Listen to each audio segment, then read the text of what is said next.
I used to love riding my bike. My dad, I used to have a bike with training wheels. Anybody ever have a bike with training wheels on it? I love that bike. It was my favorite bike, and here's why. Here's why. Because not only could I ride my bike as a bicycle, I could bring my friends along with me if they didn't know how to ride their bike yet with training wheels on it, and I could use it as a scooter, whatever. And my dad asked me one time, he said, hey, Mike, you want to take your bike to the park? I'm like, that is like the stupidest question on the planet. Of course I want to do that. He says, good, get your bike in the car. I'll drive you there. So we get a bike in the car, we drive over to where we're going. And when we get to the park, my dad takes my bike out of the car and he gets down on one knee. In the back of his pocket, he's got this wrench. And he gets down to the training wheels and he starts taking the training wheel off. I look at my dad and I said, Dad, what are you doing? He said, we are taking your training wheels off.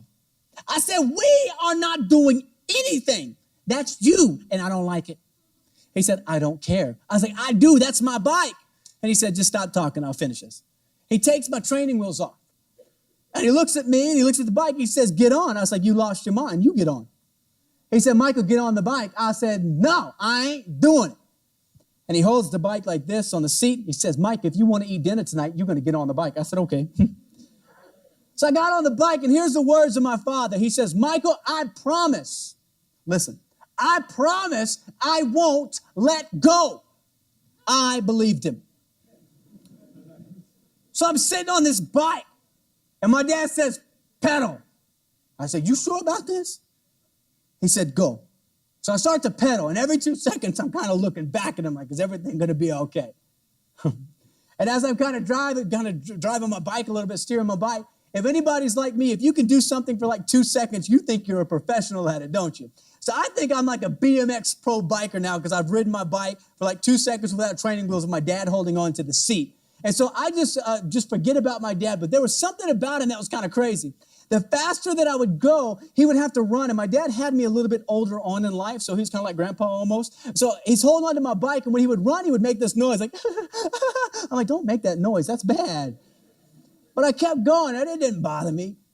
But I just assumed he was going to be there. So it was probably from that door right there to where I'm at since I had looked back. And I figured it was about time because I didn't hear my dad there anymore. And when I turned around to see where my dad was, everything changed because he wasn't there anymore. Here's what happened. My dad was the kind of dad that wears socks with sandals.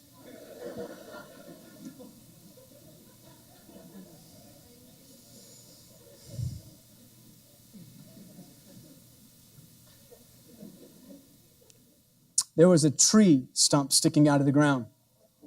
Don't feel bad for him. He should look where he's going. And he was running and he didn't see it.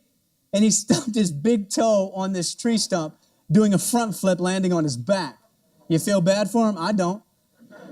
I'm riding my bike. I'm like, Dad! And he's looking at me saying, go, Michael, go! Go, Michael, go. I don't want to go. I don't like this. You said you were going to be here. You're not here. You lied to me. And all of a sudden, this encouraging father that I had went like this. He goes, go, wow. I said, what? He goes, look. Oak tree. My bike wraps around the oak tree. We're not done. My face hits the side of the oak tree. Are we done? No. I slide down the oak tree, and there's blood everywhere. It's awesome. Because I take a breath and I realize I'm still alive, but I'm going to pretend like I'm dead. So I just kind of lay there and I kind of go like this to pretend like I'm dead, but I want to look at my dad, so I'm like, and I look this way. So I'm peeking out of one eye watching him. And I'm looking at him, and he stands up and he starts running towards me with a smile on his face. And I'm thinking about, my dad is sick in the head. Seriously, sick in the head. Jesus, trip him again and teach him a lesson. But he keeps running towards me, and I kind of meant the prayer in the moment, didn't mean it really, but anyway, so he kept running towards me, and he picks me up, and he dusts me off, and he says, son, you did it. I said, what? He said, you did it. I said, I did what? He said, you rode your bike. Now, I got a new bike out of the deal, and that was awesome. But he kept saying, Mike, you did it. And all of a sudden, I forget about the accident and running into the tree, and I start kind of jumping around. I did it. I did it. I did it. I rode my bike. Now watch. It would have been different if he would have walked up to me and been like, son, you're a mess up. You know what would have been worse? If he would have walked up to me and been, son, Look at your face. You're ugly and I got to look at you. I've been terrible. But he decided, someone's like, ha ha ha.